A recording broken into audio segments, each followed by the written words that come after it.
Hello friends, white board സ്റ്റോറിലേക്ക് സ്വാഗതം. ഇന്ന് നമ്മൾ പോകുന്നത് പുതിയ ഇംഗ്ലീഷ് ചിത്രമായ ഗ്ലാഡിയേറ്റർ 2ലേക്കാണ്. ഗ്ലാഡിയേറ്റർ 1 എന്ന ക്ലാസിക് ചിത്രത്തിൻ്റെ കണ്ടിന്യൂഷനായിട്ടാണ് ഗ്ലാഡിയേറ്റർ 2 വന്നിരിക്കുന്നത്. ഗ്ലാഡിയേറ്റർ 1 ഡയറക്റ്റ് ചെയ്ത റിഡ്ലി സ്കോട്ട് തന്നെയാണ് ഗ്ലാഡിയേറ്റർ 2ൻ്റെയും ഡയറക്ടർ. ഈ സിനിമയിൽ ഒരു വൺ ലൈനിലേക്ക് നമ്മൾ പോകുകയാണെന്നുണ്ടെങ്കിൽ, നുബീഡിയ എന്ന് പറയുന്ന ആഫ്രിക്കയിലുള്ള ഒരു പ്രദേശം, അവിടെ അക്കേഷ്യസ് എന്ന് പറയുന്ന ആർമി ജനറലിൻ്റെ നേതൃത്വത്തിൽ റോമൻ ആർമി അറ്റാക്ക് ചെയ്യുവാണ്. അവിടെ നിന്ന് ലൂഷ്യസ് എന്ന പേരുള്ള ഒരു യോദ്ധാവിനെ അവർ തടവുകാരനായി പിടികൂടുന്നു. ആ യോദ്ധാവിനെ റോമിലേക്ക് കൊണ്ടുവരുന്നു. അങ്ങനെ റോമിൽ അന്ന് ഈ തടവുകാരായി കൊണ്ടുവരുന്ന ആൾക്കാരെല്ലാം ഗ്ലാഡിയേറ്റർമാരാക്കുകയാണ് ചെയ്യുന്നത് അവരുടെ കഴിവനുസരിച്ച്. അപ്പോൾ മാർസിനസ് എന്ന് പറയുന്ന ഒരു കഥാപാത്രം, അത് ഡെൻസിൽ വാഷിങ്ടണാണ് പ്ലേ ചെയ്യുന്നത്. അദ്ദേഹം ലൂഷ്യസിനെ നോക്കുന്നു. ഈ ലൂഷ്യസ് എന്ന കഥാപാത്രം പ്ലേ ചെയ്യുന്ന പോൾ മെസ്കലാണ്. അദ്ദേഹത്തിൻ്റെ കഴിവെല്ലാം കണ്ടിട്ട് ഡെൻസിൽ വാഷിങ്ടണിൻ്റെ ക്യാരക്ടർ പറയുന്നു, ഞാൻ നിന്നെ എൻ്റെ കൂട്ടത്തിലെടുക്കാം, ഗ്ലാഡിയേറ്റർ എടുക്കാം എന്ന് പറഞ്ഞ് അദ്ദേഹത്തിന് എടുക്കുന്നു. ചക്രവർത്തിമാർക്ക് മുന്നിൽ യുദ്ധ പരിപാടികളെ കാണിക്കാനായിട്ട് കൊണ്ടുപോകുന്നു. അപ്പോൾ കാരക്കള്ള ആൻഡ് ഗെറ്റ എന്ന് പറയുന്ന രണ്ട് സഹോദരന്മാരാണ് അന്ന് റോമ സാമ്രാജ്യം ഭരിക്കുന്നത്. അപ്പോൾ ഈ ലൂഷ്യസിന് അദ്ദേഹത്തിൻ്റെ ഭാര്യയെ ഈ ആദ്യം പറഞ്ഞ യുദ്ധത്തിൽ നഷ്ടപ്പെടുന്നുണ്ട്. റോമൻ സൈനികർ അദ്ദേഹത്തിൻ്റെ ഭാര്യയെ വധിക്കുകയാണ്. അപ്പോൾ ആ റിവഞ്ച് എടുക്കാനും കൂടെയാണ് ലൂഷ്യസ് ശരിക്കും പറഞ്ഞാൽ റോമിൽ എത്തുന്നത്. പക്ഷേ അവിടെ എത്തിയതിന് ശേഷം അദ്ദേഹം മനസ്സിലാകുന്നു, അദ്ദേഹം മാക്സിമസിൻ്റെയും ഒറേലിയസിൻ്റെ മകളായ ലുസില്ലയുടെയും മകനാണ് എന്ന്. അപ്പോൾ അവിടെ ഉണ്ടാകുന്ന ഒരു ഫാമിലി സ്ട്രഗിളും പിന്നീട് അദ്ദേഹം എങ്ങനെയാണ് ആ റിവഞ്ച് എടുക്കുന്നു, എന്ത് സംഭവിക്കുന്നു എന്നുള്ളതൊക്കെയാണ് സിനിമയുടെ ഒരു ഇതിവൃത്തം എന്ന് പറഞ്ഞു കഴിഞ്ഞാൽ. ഈ സിനിമയിൽ പറഞ്ഞേക്കുന്ന കാര്യങ്ങൾ മനസ്സിലാക്കേണ്ട ഒരു കാര്യം, ഇത് എല്ലാം ഹിസ്റ്റോറിക്കലി ആക്യുറേറ്റ് ആയ കാര്യങ്ങളല്ല. അപ്പോൾ ഇത് ശരിക്കും ഉള്ള ട്രൂ സ്റ്റോറിയാണ്. റോമ സാമ്രാജ്യത്തിൽ ഇങ്ങനെ നടന്നിട്ടുണ്ടോയെന്ന് ഒരിക്കലും കരുതരുത്. ഇത് റോമ സാമ്രാജ്യത്തിൻ്റെ പല ടൈം ഫ്രെയിമുകളിൽ നടന്ന ക്യാരക്ടേഴ്സിനെ എടുത്തിട്ട് ഒരു സ്റ്റോറി ലൈൻ ആക്കിയിരിക്കുന്നതാണ്. അല്ലാണ്ട് ശരിക്കും ഇത് ഒറിജിനൽ സ്റ്റോറിയല്ല. റോമ സാമ്രാജ്യത്തിൻ്റെ നടന്ന ഇങ്ങനെ ഒരു മാക്സിമസ് എന്ന് പറയുന്ന ഒരു വ്യക്തിയിൽ നിന്നും ഉണ്ടായ മകൻ പിന്നീട് പോയിട്ട് തിരിച്ചു വന്നു, റോമ സാമ്രാജ്യത്തിൽ പിന്നീട് കുറേ യുദ്ധമൊക്കെ ഉണ്ടാക്കുന്നു, അങ്ങനെ ഒരു കഥയില്ല. അത് എപ്പോഴും മനസ്സിൽ വെച്ചേക്കുക. അത് വളരെ കൺവിൻസിംഗ് ആയിട്ടാണ് ആ സ്റ്റോറി പറഞ്ഞിരിക്കുന്നത്. അതുകൊണ്ടാണ് ഞാൻ ആദ്യമേ അത് പറഞ്ഞത്.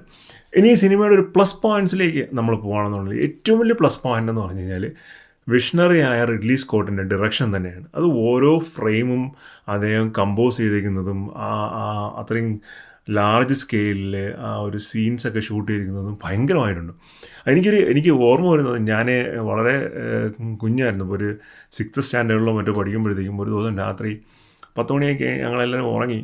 അപ്പോൾ ഒട്ടന്ന് രാത്രി അച്ഛൻ വന്നിട്ട് ഇങ്ങനെ 10 മണിക്ക് ഇങ്ങനെ തട്ടി ഉണർത്തി വിളിക്കുകയാണ്, എനിക്ക് ബെൻഹർ സിനിമ ടി വിയിൽ പ്ലേ ചെയ്യുവാണ്, അതിൽ റേസ് സീൻ എത്തി.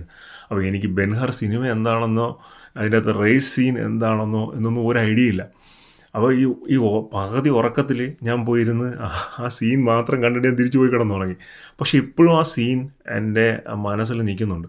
കാരണം അത്ര ആക്യുറസിയോടെയാണ് ആ സീൻ ഷൂട്ട് ചെയ്തിരിക്കുന്നത്. അതിൻ്റെ ഒരു പെർഫെക്ഷനൊക്കെ ഭയങ്കരമാണ്. ഞാനത് പറയാൻ കഴിയും, ഈ റോമ സാമ്രാജ്യത്തിനെ പറ്റിയുള്ള കഥകൾ പറയുമ്പോൾ പ്രത്യേകിച്ചും വലിയ ഡയറക്ടേഴ്സിൻ്റെ വിഷണറി ആയിട്ടുള്ള ഡയറക്ടേഴ്സിൻ്റെ കീഴിൽ അത്തരം സിനിമകൾ വരുമ്പോൾ അതിനുള്ള മേക്കിംഗ് ക്വാളിറ്റി ഭയങ്കര കൂടുതലായിരിക്കും. ഈ സിനിമയിലും ഗ്ലാഡിയേറ്ററിലും ആ ഒരു ക്വാളിറ്റി, ഗ്ലാഡിയേറ്റർ 2ലും നമുക്ക് ആ ഒരു ക്വാളിറ്റി കാണാൻ പറ്റും. നല്ല ഫ്രെയിമുകൾ, അല്ലെങ്കിൽ ലാർജ് ആയിട്ടുള്ള ഗ്യാതറിങ്സ്, അതൊക്കെ ഷൂട്ട് ചെയ്യുന്നത് ഗംഭീരമായിട്ട് ചെയ്തിട്ടുണ്ട്. കൊളോസിയത്തിൻ്റെ അകത്തുള്ള 1-2 ഫൈറ്റ് സീക്വൻസുകളുണ്ട്. പ്രത്യേകിച്ച് ഒരു വെള്ളമൊക്കെ നിറച്ചിട്ട് ഒരു ബോട്ട് വെച്ചിട്ടുള്ള ഒരു ഫൈറ്റ് സീക്വൻസ് ഉണ്ട്. അതൊക്കെ വളരെ വളരെ അടിപൊളിയായിട്ട് അത് ഷൂട്ട് ചെയ്തിരിക്കുകയും അത് മൊത്തത്തിൽ കൺവിൻസ് ചെയ്തിരിക്കുന്ന രീതിയും ഗംഭീരമാണ്. റിഡ്ലി സ്കോട്ട് എന്നുള്ള ഡയറക്ടറുടെ ഒരു എബിലിറ്റി എന്തുമാത്രമാണെന്ന് നമുക്ക് ആ സീനുകൾ കാണുമ്പോൾ മനസ്സിലാവും. അദ്ദേഹത്തിന് 86 വയസ്സാണ്. 86 വയസ്സിലാണ് അദ്ദേഹം ഇങ്ങനെയുള്ള സിനിമകൾ ഉണ്ടാക്കുന്നതെന്ന് നമ്മൾ ആലോചിക്കണം. ഗംഭീരമായ വർക്കാണത്.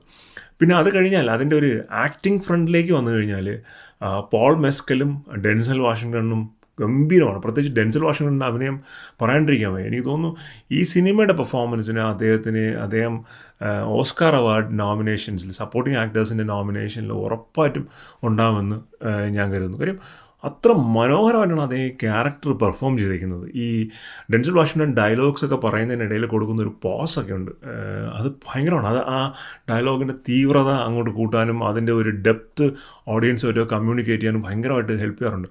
ഈ പല അപ്കമിങ് ആക്ടേഴ്സും ഈ ഡയലോഗ് ഡെലിവറിയിൽ മോഡലായിട്ട് വെച്ചിരിക്കുന്ന ഒരാളാണ് ഡെൻസിൽ വാഷിങ്ടൺ. ബിക്കോസ് അദ്ദേഹം ഡയലോഗ് ഡെലിവറി ചെയ്യുമ്പോൾ അദ്ദേഹത്തിൻ്റെ ബോഡി പാർട്സ് എങ്ങനെ മൂവ് ചെയ്യുന്നു, അദ്ദേഹം ആ ഡയലോഗ് ഡെലിവറിയിൽ കൊടുക്കുന്ന ഒരു ടോൺ, മോഡുലേഷൻ, ഒരു പോസ് ഒക്കെ ഭയങ്കര രസമാണ്. ഈ സിനിമയിലെ പോൾ മെസ്കലിൻ്റെ ക്യാരക്ടറിനെക്കാളും സ്റ്റാൻഡ് ഔട്ട് ചെയ്തിരിക്കുന്ന പെർഫോമൻസ് കാഴ്ചവെച്ചിരിക്കുന്നത് ഡെൻസിൽ വാഷിങ്ടണാണ്.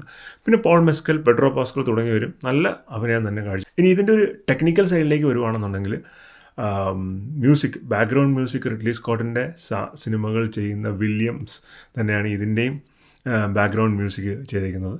നല്ല രീതിയിലുള്ള മ്യൂസിക്കാണ്, ഒരുപാട് ഒച്ചപ്പാടും ബഹളമൊന്നും ഉണ്ടാക്കാതെ നല്ല തീമാറ്റിക് ആയിട്ടുള്ള മ്യൂസിക് അദ്ദേഹം കൊണ്ടുവന്നിട്ടുണ്ട്. സീൻസിന് യോജിച്ച രീതിയിലുള്ള മ്യൂസിക് അദ്ദേഹം കൊണ്ടുവന്നിട്ടുണ്ട്. സിനിമാറ്റോഗ്രാഫിയും അതുപോലെ എടുത്തു പറയേണ്ടതാണ്, വളരെ നല്ല സിനിമാറ്റോഗ്രാഫിയാണ്. Especially lighting. പല സീനുകളിലും ഈ റോമൻ കഥ പറയുമ്പോൾ, റോമാക്കാരുടെ കഥ പറയുമ്പോൾ പല ഇടനാഴികളും ഗ്രൗണ്ടിൻ്റെ അടിയിലോട്ടുള്ള വഴികളും ഒക്കെ ഉണ്ടാവുമല്ലോ. അപ്പോൾ അതിലൊക്കെ നമ്മൾ ഈ പന്തം പോലത്തെ ലൈറ്റ് മാത്രമേ ഉണ്ടാവുകയുള്ളൂ. അതൊക്കെ പിടിച്ച് ഷൂട്ട് ചെയ്യുമ്പോൾ നമുക്ക് ആ സീൻ കാണുമ്പോൾ അറിയാം ആക്ച്വലി ആ ലൈറ്റ് മാത്രം ഉപയോഗിച്ച് അവർ ഷൂട്ട് ചെയ്തിട്ടുള്ളൂ. ഭയങ്കര ഗംഭീരമായിട്ടാണ് അത്തരം സീനുകളൊക്കെ വർക്കൗട്ട് ചെയ്ത് എടുത്തിരിക്കുന്നത്. ഞാൻ ഐമാക്സിലാണ് സിനിമ കണ്ടത്. ടോട്ടലി പുറത്താണ് ഐമാക്സിൽ സിനിമ കാണാൻ. ആ ലോ ലൈറ്റ് സീൻസ് പോലും ഒരു തരി പോലും ഡിസ്റ്റോർഷൻ ഇല്ലാതെ അല്ലെങ്കിൽ നോയ്സ് ഇല്ലാതെയാണ് അവരത് എടുത്തിരിക്കുന്നത്. Technical work top notch technical വർക്കാണ് ഇതിൻ്റെ ബാക്കിൽ. ഡയറക്ടറായാലും ബാക്കിയുള്ള കാസ്റ്റൊക്കെ ആയാലും ഒക്കെ.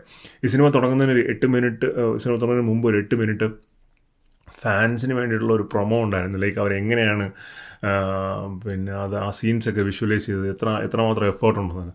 ഭയങ്കരമായ എഫേർട്ടിലാണ് അവർ ആ സിനിമ ചെയ്തിരിക്കുന്നത്. അതിൻ്റെ ക്വാളിറ്റി നമുക്ക് ആ സിനിമയിലേക്ക് കാണാൻ പറ്റുന്നുണ്ട്. ഇനി ഇതിൻ്റെ ഒരു നെഗറ്റീവ് സൈഡ്, എന്തൊക്കെയാണ് ഈ സിനിമയുടെ ഒരു പോരായ്മകൾ എന്ന് ചോദിച്ചു കഴിഞ്ഞാൽ, ഇതിൻ്റെ ഒരു പോരായ്മ അതിൻ്റെ ഒരു ലാഗുള്ള സ്ക്രിപ്റ്റ് ആൻഡ് സ്ക്രീൻ പ്ലേ ആണ്. അതായത് സിനിമയുടെ ലേറ്റർ ഹാഫിലോട്ട് വരുമ്പോഴത്തേക്കും പല സീൻസും അനാവശ്യമായ ഒരു ഡ്രാഗ് ക്രിയേറ്റ് ചെയ്യുന്നുണ്ട്. അത്ര ഒരു ഡ്രാഗിൻ്റെ ആവശ്യമില്ല ശരിക്കും പറഞ്ഞാൽ, പക്ഷേ ഒരു ഡ്രാഗ് ക്രിയേറ്റ് ചെയ്യുന്നുണ്ട്. ആ സൈലൻറ്റ് സീൻസൊക്കെ കുറച്ചും കൂടെ ഒന്ന് ട്രിം ചെയ്താൽ നന്നായിരുന്നേനെയും തോന്നി.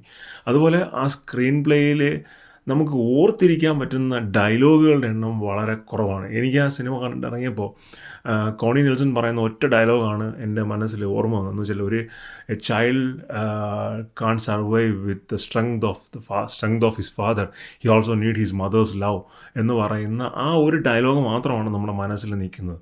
അപ്പോൾ അത്തരത്തിലുള്ള ഈ റോമാ സാമ്രാജ്യത്തിൻ്റെ കഥയൊക്കെ പറയുമ്പോൾ കുറച്ചും കൂടെ പവർഫുൾ ആയിട്ടുള്ള ഡയലോഗുകൾ കൊണ്ടുവരാമായിരുന്നു. കാരണം ഗ്ലേഡിയേറ്റർ 1 അത്തരത്തിലുള്ള ഒരുപാട് ഡയലോഗ്സൊക്കെ ഉണ്ട്. ആ ഒരു ഏരിയ അവർക്ക് ഒന്ന് വർക്കൗട്ട് ചെയ്യാമായിരുന്നു എന്ന് എനിക്ക് തോന്നി. ബട്ട് അതർ ദാൻ ദാറ്റ് വേറെ നമുക്ക് മോശം പറയാവുന്ന ഒന്നും തന്നെയും ഇല്ല. ഇത്തവണത്തെ ഓസ്കാറിന് ഗ്ലാഡിയേറ്റർ 1 കാഴ്ചവെച്ച പോലൊരു പ്രകടനം ഗ്ലാഡിയേറ്റർ 2 കാഴ്ചവെക്കുമോ എന്ന് ചോദിച്ചു കഴിഞ്ഞാൽ എനിക്ക് സംശയമാണ് ആ ഒരു ലെവലിൽ വരുമോ എന്ന്. പക്ഷേ ഡെൻസിൽ വാഷിങ്ടൻ്റെ പെർഫോമൻസ് ഡെഫിനറ്റ്ലി ഒരു നോമിനേഷൻ കാറ്റഗറിയിൽ വരാനുള്ള എല്ലാ സാധ്യതകളും കാണുന്നുണ്ട്. അപ്പോൾ തീർച്ചയായിട്ടും ഈ വീക്കെൻഡിൽ നിങ്ങൾക്ക് ഒരു ഇംഗ്ലീഷ് സിനിമ കാണണം അല്ലെങ്കിൽ നല്ലൊരു സിനിമ കാണണമെന്നുണ്ടെങ്കിൽ ഗ്ലാഡിയേറ്റർ 2 ഒരു നല്ല കണ്ടൻറ്ററാണ്. നിങ്ങൾക്ക് തീർച്ചയായിട്ടും ടിക്കറ്റ് എടുത്ത് വലിയ സ്ക്രീനിൽ തന്നെ ടിക്കറ്റ് എടുത്ത് കാണാം. പൈസ വസൂലായ ഒരു മൂവിയാണ്. ബട്ട് എക്സ്പെക്ട് ദാറ്റ് അതിൻ്റെ ലാസ്റ്റ് പാർട്ടിൽ, ലാസ്റ്റ് ഒരു 1 hour അല്ലെങ്കിൽ ഒരു 45 minutes അത്യാവശ്യം തരക്കേടില്ലാത്ത രീതിയിലൊരു ലാഗുണ്ട്. ആ ലാഗ് നിങ്ങൾ മനസ്സിൽ വെച്ചിരിക്കുക. അതർ ദാൻ ദാറ്റ് നമുക്ക് തറവിൽ എൻജോയ് ചെയ്യാൻ പറ്റുന്ന ഒരു സ്റ്റോറിയാണ്. എഗെയിൻ ഇതൊരു ട്രൂ സ്റ്റോറി അല്ല. സോ ഒരിക്കലും ഇതൊരു ട്രൂ സ്റ്റോറിയാണെന്ന് വിചാരിക്കരുത്. ഇത് ആ ഡയറക്ടറുടെ കഴിവാണ് ഇതൊരു ട്രൂ സ്റ്റോറി ആയിട്ട് കൺവിൻസ് ചെയ്യുന്നത്. ഇതിൻ്റെ പല പാർട്ടിലും ഉള്ള സ്റ്റോറീസിനെ എടുത്ത് ഒരുമിച്ച്, ക്യാരക്ടേഴ്സിനെ എടുത്ത് ഒരുമിച്ച് നിർത്തി എഴുതിയിരിക്കുന്ന ഒരു കഥയാണ്. ഇത് പല കാലഘട്ടങ്ങളിൽ ജീവിച്ചിരുന്ന പിന്നെ റോമ സാമ്രാജ്യത്തിലുള്ള ആൾക്കാരാണ്. അപ്പോൾ എന്തായാലും സിനിമ നിങ്ങൾ കാണുക. നിങ്ങൾ കണ്ടിട്ട് നിങ്ങളുടെ അഭിപ്രായം ഫീഡ്ബാക്കായിട്ട് പറയുക. വീഡിയോസ് ഇഷ്ടപ്പെടുന്നുണ്ടെങ്കിൽ ലൈക്ക് ചെയ്യുക, ഷെയർ ചെയ്യുക, സബ്സ്ക്രൈബ് ചെയ്യുക. അപ്പോൾ മറ്റൊരു വീഡിയോ ആയിരിക്കും. ബൈ.